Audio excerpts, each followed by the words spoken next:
Bonjour et bienvenue dans cette nouvelle vidéo. Alors nous continuons avec la formation Excel pour débutants. Nous avons eu donc à pouvoir travailler sur ces tableaux dans la vidéo précédente où nous avons eu à calculer la réduction. Nous avons également à revoir encore la somme, la soustraction, mais aussi à recalculer encore les totals. Et nous avons également vu comment nous pouvons insérer les symboles monétaires grâce à l'outil nombre qui est ici. Voilà un peu sur ce que nous avons parlé dans la vidéo précédente. Alors aujourd'hui nous allons voir encore autre chose. Mais si tu n'es pas encore abonné à la chaîne, n'hésite pas à t'abonner. Ne regarde pas juste la vidéo, mais n'hésite pas également à t'abonner, mais aussi à partager cette vidéo pour pouvoir encore m'encourager. Ça serait vraiment très bien. Donc n'oublie pas également de cliquer sur la cloche de notification pour recevoir toutes les nouvelles vidéos que je vais poster sur notre chaîne YouTube. Alors c'est parti. Alors aujourd'hui nous allons pouvoir voir quelque chose d'intéressant. Nous allons essayer de parler sur la mise en forme conditionnelle. La mise en forme conditionnelle vous permettra par exemple de pouvoir afficher les nombres qui n'atteignent pas par exemple un certain niveau. Prenons dans l'exemple où par exemple un client achète des produits qui n'atteignent pas par exemple le montant auquel vous vous attendez, et vous voulez par exemple, si la personne n'atteint pas tel montant, qu'on puisse par exemple mettre les cellules avec la couleur rouge. Mais s'il y a quelqu'un qui atteint au-delà du montant que vous voulez, on peut par exemple mettre les cellules avec la couleur verte. Donc nous allons essayer de voir, et je vais juste modifier certaines choses ici, mais je crois qu'on n'aura pas besoin de tout ça. Tout ça on va supprimer. Je crois même ça aussi on peut supprimer tout. Voilà. On peut laisser les nombres. On supprime juste cette partie ici. On fait ça. Supprimer. Ici on peut laisser comme ça. Alors qu'est-ce que je vais faire? Je vais aussi également supprimer cette colonne. Non, je peux la laisser. Non, je peux la supprimer. Voyons. Voilà. Alors, qu'est-ce que nous allons faire? Ici, nous allons mettre les totals. Voilà. On met les totals. Je vais insérer une ligne ici. Une ligne. On peut grandir ici. Je peux également fusionner tout ça. Voilà. Allez, ici je peux écrire par exemple dépôt de farine.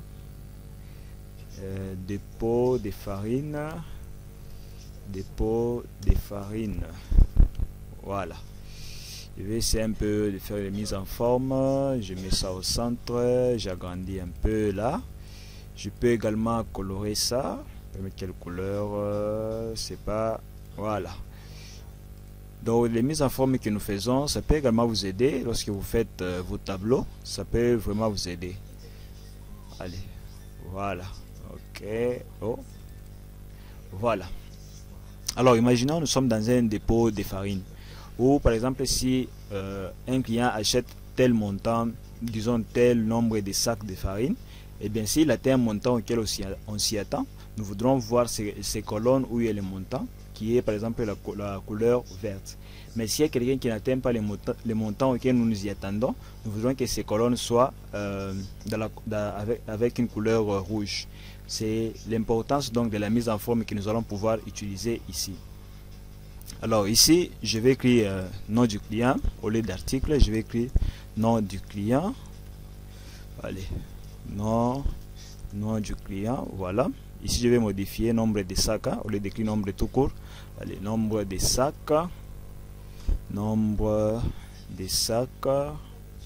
Oh, je vais accorder. Allez, nombre de sacs, voilà. Donc ici, on va commencer à voir, c'est le client qui va acheter les sacs, le nombre de sacs auquel on s'y attend. On va mettre avec la couleur verte. Et celui qui n'atteint pas ces nombres-là, eh bien, il aura la colonne où il y aura son total, ça aura une couleur rouge. Donc nous allons donc utiliser la mise en forme conditionnelle. Vous allez voir l'importance de cela. Alors ici je vais changer la couleur pour que nous puissions un peu voir à quoi ressemblera donc les effets auquel aussi on s'y attend. Allez, je peux mettre celle-ci, hein. Voilà. Alors, premier client, là, je peux écrire par exemple Jean. Je peux écrire Jean. Ici, je peux écrire par exemple Marc. Ici, je peux écrire Pierre. Ici, je peux écrire Chris. C'est ça? Chris, oui. Ici, je peux écrire Vanessa. Ici, je peux écrire par exemple Pierrette. Pierrette. Ici, je peux écrire Judith. Et enfin, je peux écrire qui? Je peux écrire encore qui? Luc. Voilà. Là, ce sont nos clients. Alors, les prix unitaires des sacs de farine, ça sera les mêmes prix. Alors, j'imagine, on peut mettre par exemple le prix d'un sac, on met ça à 10 000 francs. 10 000 francs. Donc vous vous souvenez, on avait déjà mis ces colonnes ici avec les symboles monétaires. Hein? Voilà pourquoi ça sort automatiquement.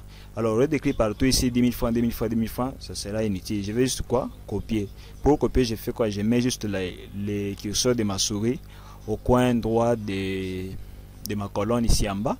Et puis je commence à défiler avec le clic gauche de ma souris. Et je descends ici, je vais copier partout ici. Voilà.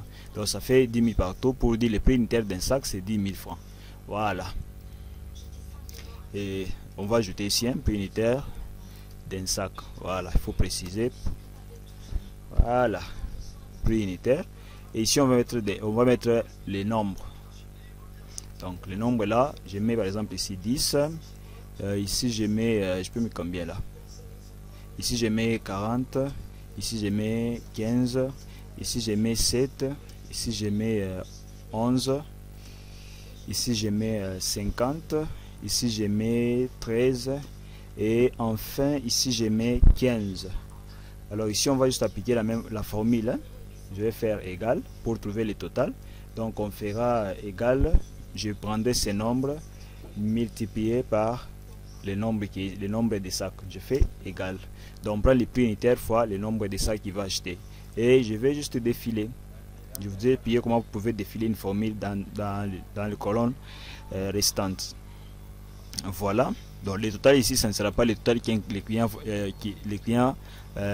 va payer, non. C'est le total que nous calculons en fonction du nombre de sacs qui ont été achetés. Alors c'est ici que ça va maintenant nous intéresser. Qu'est-ce que nous allons faire?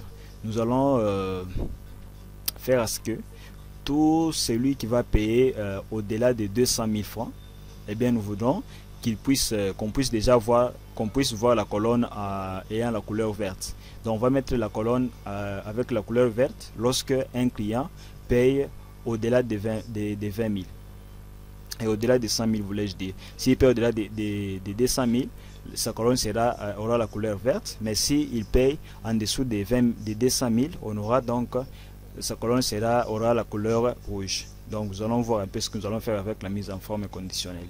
Alors je vais sélectionner toutes les cases ici. Je sélectionne d'abord ça et je clique sur mise en forme conditionnelle. Ici il y a plusieurs possibilités de faire la mise en forme conditionnelle, mais nous allons utiliser la première rubrique qui est là. On dit règle de mise en surveillance des cellules. C'est ce qui va nous intéresser. Et on va cliquer sur supérieur à. Voilà, alors j'explique. Ici nous allons mettre les nombres.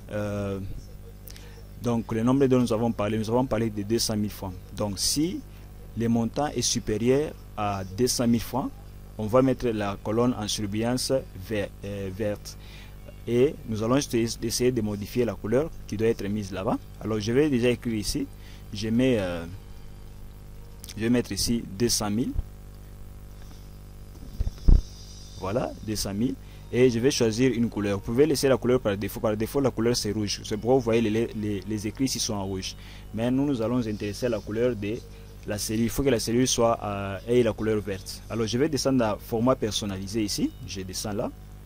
Et je choisis la couleur verte. Comme nous avons besoin que les cellules aient la couleur verte, on va prendre cette couleur ici. Et je clique sur OK.